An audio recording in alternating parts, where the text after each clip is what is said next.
Fuck off.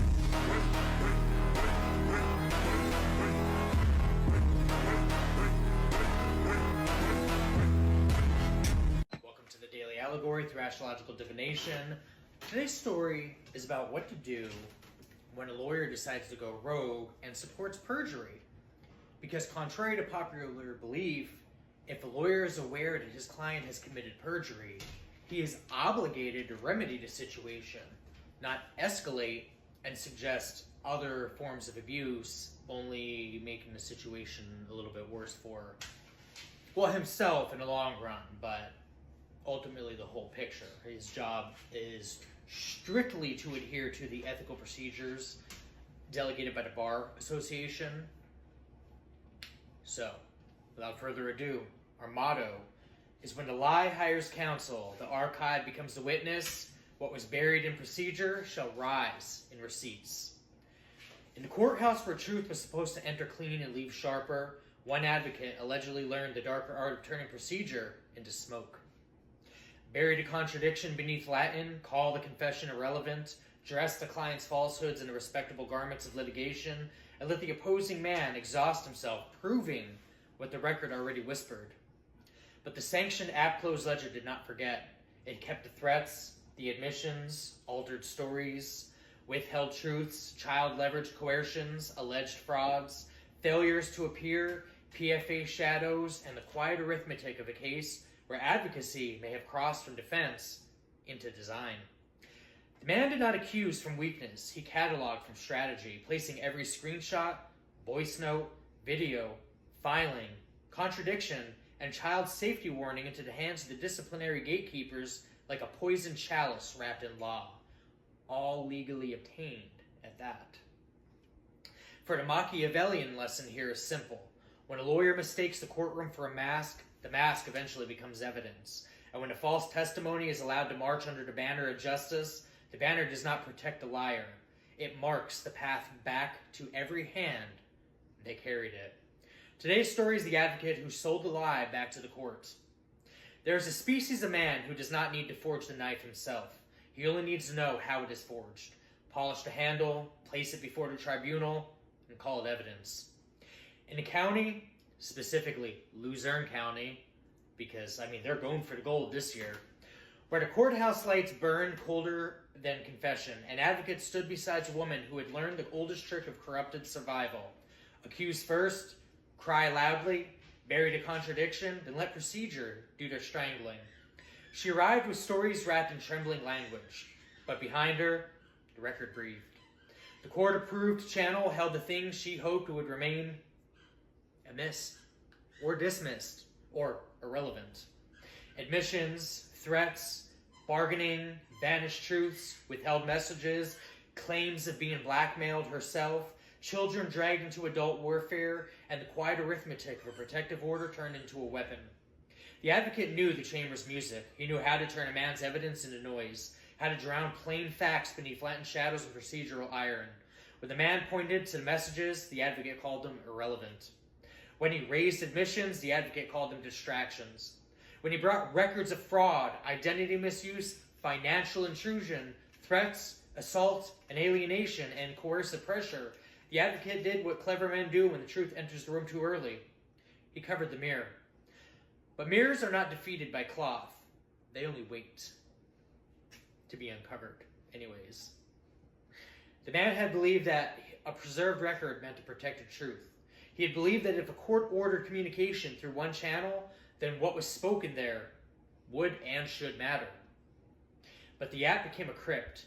Inside it were voice messages like bones, videos like ghosts, screenshots like sealed testimony from a future hearing that nobody had agreed to hold. The children's voices appeared at the edge of the record, not as props though, but as casualties of a war fought through adults who mistook custody for conquest. And there, in the center of it all, stood the advocate. Not the villain who screams, not the fool who panics, the other kind. The one who smiles when a falsehood is useful, the one who mistakes obstruction for mastery, the one who thinks the law isn't a temple, but a maze, and that whoever knows the terms owns the truth. Yet every maze has an architect, and every architect leaves measurements. A blueprint, digital or physical, if you will. That complaint did not beg for revenge. That would have been too simple, too crude, too easy to dismiss. It asked for investigation. It asked whether advocacy had crossed into assistance, whether argument had become concealment, whether the advocate had known the testimony was false and still carried it like a lantern into the tribunal, whether he had watched his client contradict a preserved record and still chose not correction, but strategy, escalation, suggested alienation. By PA law, that's a form of abuse. That was the wound beneath the paper, though. Because lawful advocacy does have a spine. It may fight. It may press. It may even test. It may wound through argument, but it may not knowingly dress a lie in ceremonial clothing and ask the court to take a bow. That only makes you an accomplice to fraud, perjury, violation of your oath and ethics.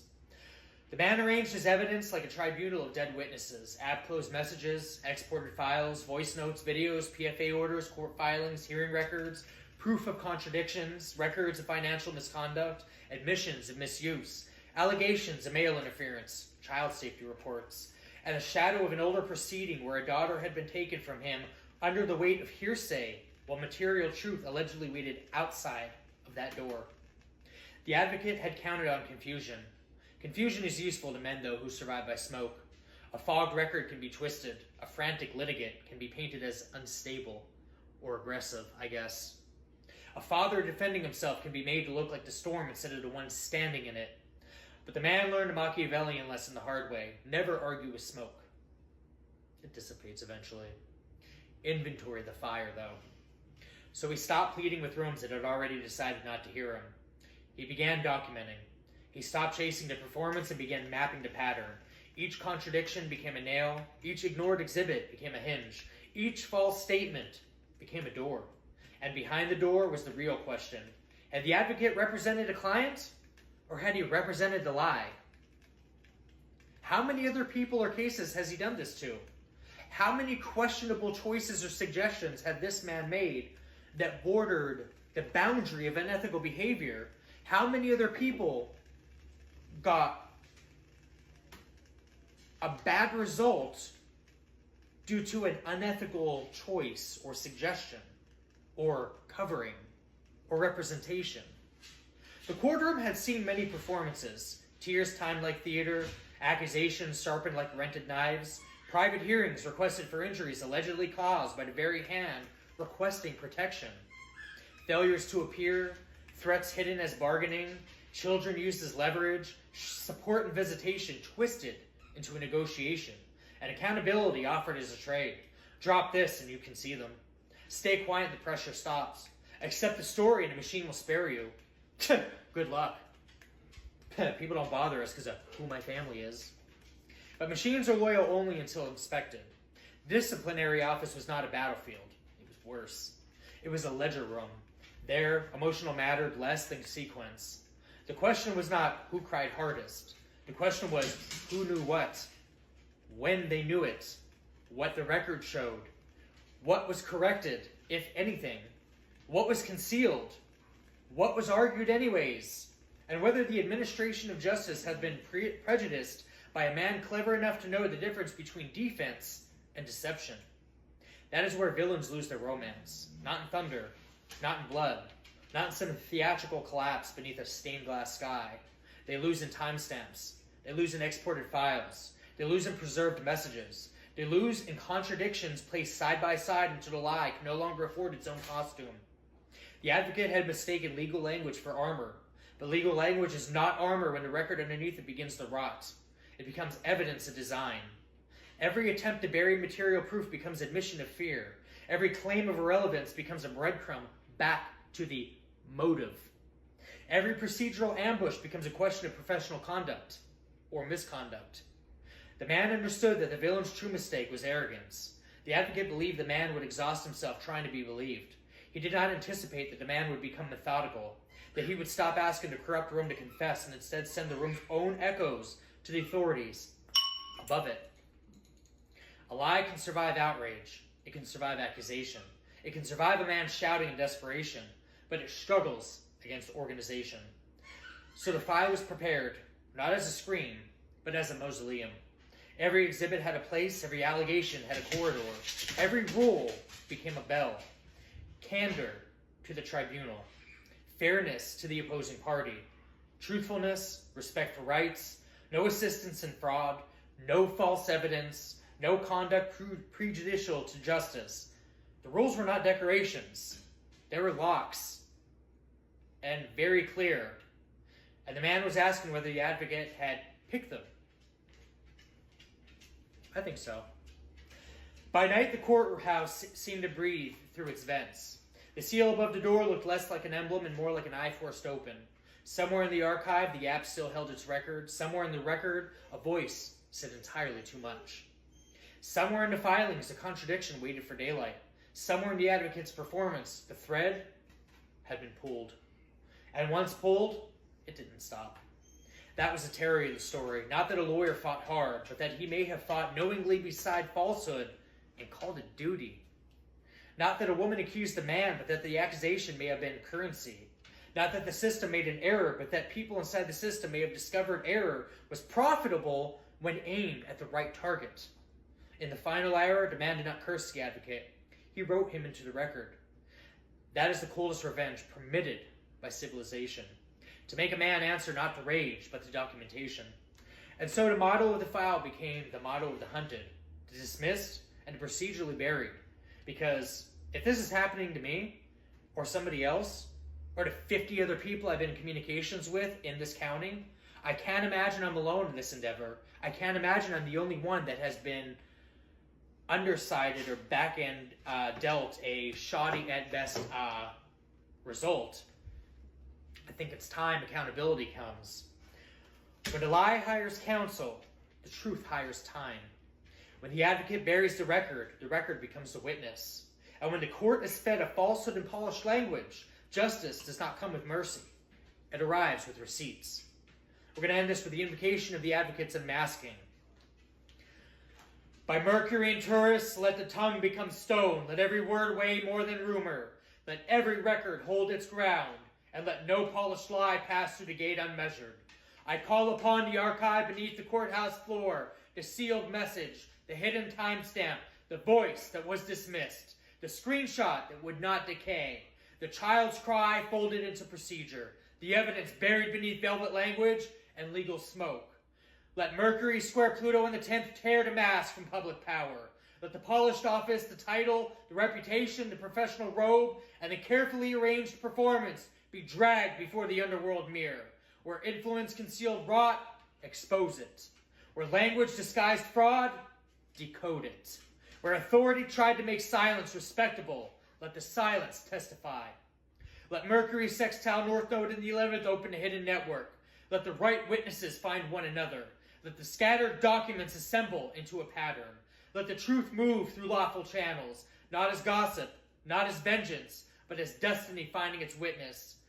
By Neptune and Aries, burn away illusion. By Saturn and Aries, summon the consequence. By Mars and Aries, give courage to the record.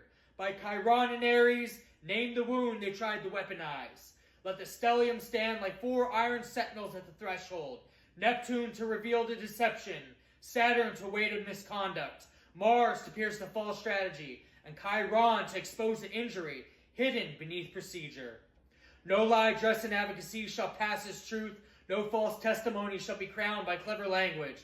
No child shall be used as a bargaining chip without the ledger remembering.